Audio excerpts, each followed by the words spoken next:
Donc voilà, pour ceux qui ne connaissent pas Hugo Yunga Mokuri, c'est le futur gros prospect de la génération de la draft, OK? Cette année, on n'aura quasiment aucun Français à la draft. Enfin, c'est quasiment sûr qu'il y aura pas de Français à la draft. Mais l'année prochaine, on risque d'avoir, Hugo Yunga Mokuri et il est supposé, enfin, il est censé être un top pick de la draft, OK? Donc voilà, on va checker ça et voilà. Quand je suis sur un terrain de basket, c'est ma vie que je joue. Merde. Quand je suis sur un terrain, c'est ma vie que je joue. Déjà, c'est une mentalité que je préfère que les gens qui disent: «Ah, je m'en bats les couilles». Au moins, il comprend que sur le terrain, c'est sa vie qui joue. C'est vraiment et ça, c'est vraiment réel parce que c'est pas un jeu. OK? Surtout si tu vas à la NBA, il y a que 450 joueurs, entre 450 et 500 joueurs. Quand tu vas sur le terrain, tu as intérêt à jouer ta vie, tu vois? C'est vraiment ça, hein, et c'est un peu la mentalité qu'ils ont les Américains, hein, quand ils viennent sur le terrain, c'est pas pour jouer et ça, je pense que c'est la bonne mentalité à avoir. Ouais, c'est la draft de Terrence Stokes, ouais. Je m'appelle Hugo Imga Mokori, j'ai 17 ans. Je joue pour la G7 Nanterre en Betclic Elite. On est au Youngstar Game aujourd'hui, un événement qui réunit les meilleurs prospects français.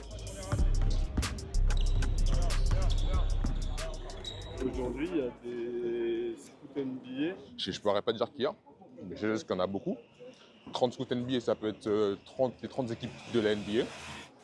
Déjà, le combine, il faut savoir que c'est des tests pour mesurer pour mesurer tes capacités physiques. On peut faire des projections pour voir ton potentiel physique, pour voir aussi on peut te comparer aussi à certains joueurs qui sont déjà dans la ligue en NBA. Et c'est quelque chose qui est très très important pour les scouts. Tu auras des tests de vitesse, des tests de détente, des tests de shoot. Ouais, c'est ça, je l'ai déjà. En fait, vous savez, au Youngstar Game, les tests au niveau de la détente, ils étaient extrêmement faibles, hein.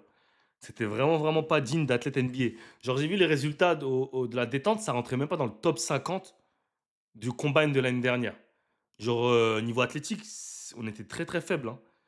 Genre là, on n'a pas d'athlète hors norme, tu vois. Et c'est ce que j'essaie d'expliquer à chaque fois. Et Reza Shell l'a bien expliqué la dernière fois, hein. Il a dit, moi quand j'étais en France, j'étais considéré comme athlétique. Quand je suis arrivé aux NBA, je suis juste un mec normal, tu vois.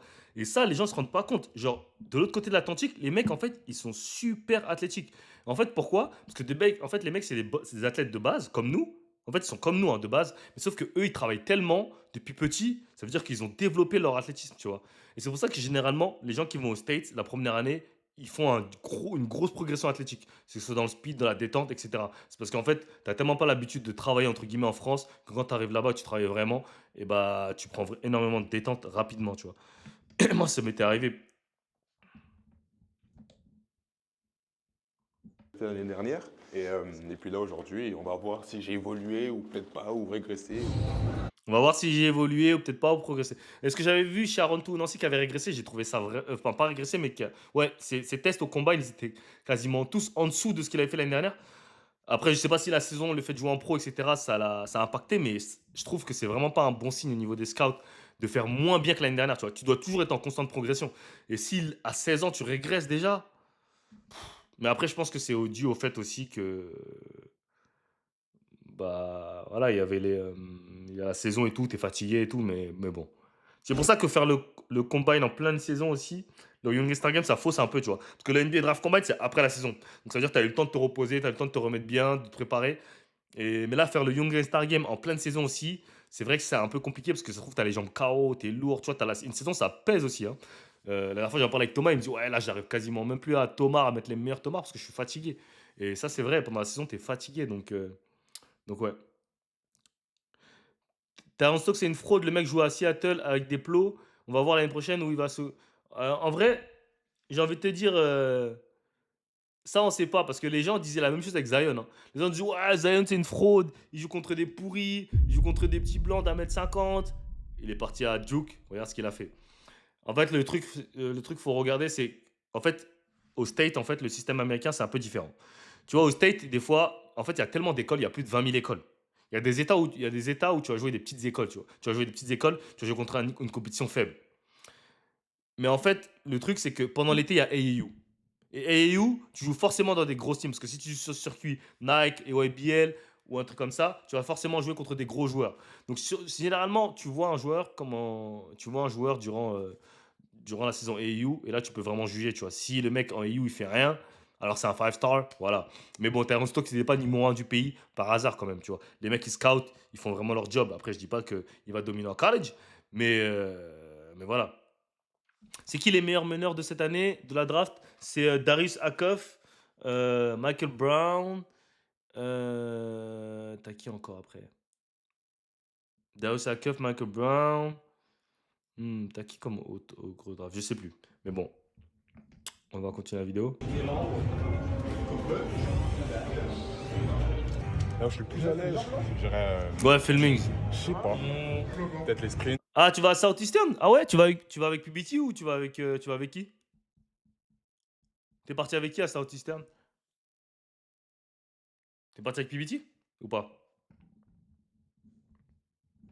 Des sauts, des shoots, un peu tout quoi. Mais... Sinon, le temps qu'on attend là, on va arriver là-bas, il va tomber 3, c'est pas bon. Hugo, tu le connais, non? Franchement, la nouvelle génération, je connais aucun des petits. Hein.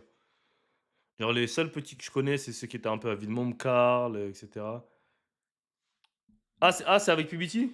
Attends, je vais screen ça, je vais leur envoyer. Comment ça, grâce à moi? Explique. Je vais leur envoyer un screen là. Regarde, je vais demander mon pourcentage là. Attends, je l'envoie direct. Tu vas jouer avec le frère d'Anthony Black, ouais. Bah, tu vas commencer avec la JV, c'est sûr. Après, il y a beaucoup d'équipes. Après, ce qui est bien, Southeastern, franchement, c'est un putain de programme. Hein. Genre, t'as des infrastructures de malade. C'est un milliardaire qui a le gymnase. Mais genre, vraiment, Southeastern, c'est vraiment une bonne school. Après, il y a plusieurs équipes. Hein. Mais bon, si tu taffes, tu vas monter. Mais peu importe dans quelle équipe t'es, tu vas progresser de toute façon. Même si tu es dans l'équipe Z. Comme je l'ai dit, hein, Sylvain, il est parti à Elevate. Quand il arrive au State, il était dans la troisième équipe, les gars. Sylvain qui est en Euroleague, qui est l'un des meilleurs meneurs d'Euroleague. Donc, en fait, faut pas se dire que si tu vas au State, t'es pas dans la première équipe, c'est grave. Le souci, c'est de progresser, tu vois. Le plus important, c'est de progresser. C'est pas juste de. C'est pas juste de.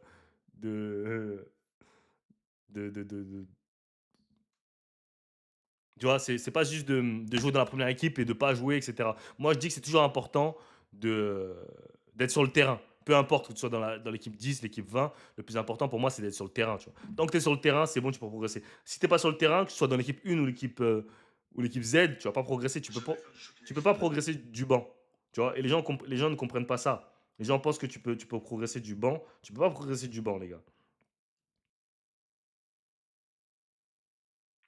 Ok. Donc voilà. Je vais juste là.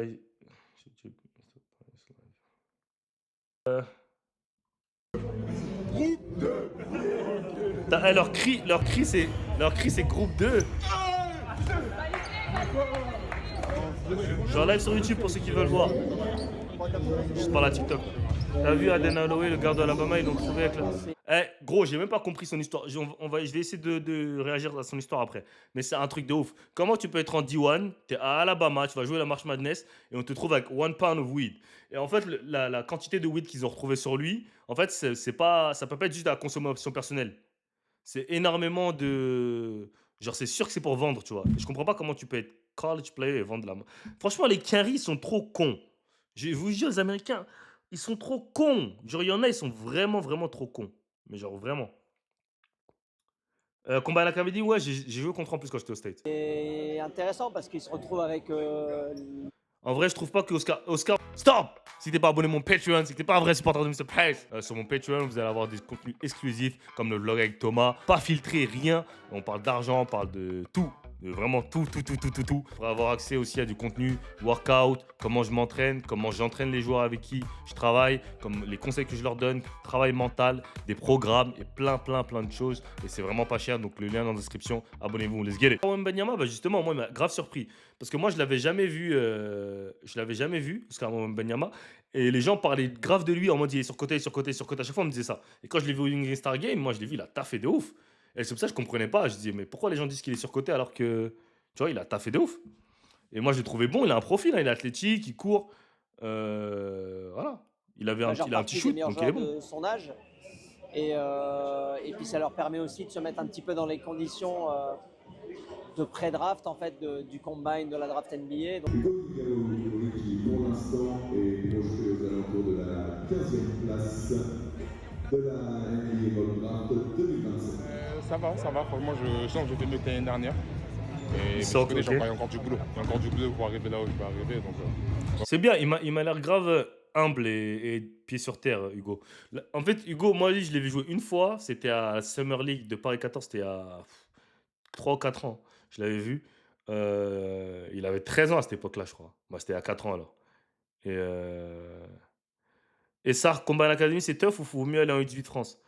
Moi, je te dirais toujours d'aller au State. Mais si tu vas aller au State, contacte la PBC Academy, ils trouveront un programme super pour toi. Moi, je dis toujours aux gens, n'essayez pas d'aller de vous-même aux États-Unis. C'est trop compliqué. En fait, vaut mieux passer par des gens qui s'y connaissent. Parce qu'aux États-Unis, tu peux te faire carotte. Ok. Tu peux tomber dans un mauvais programme.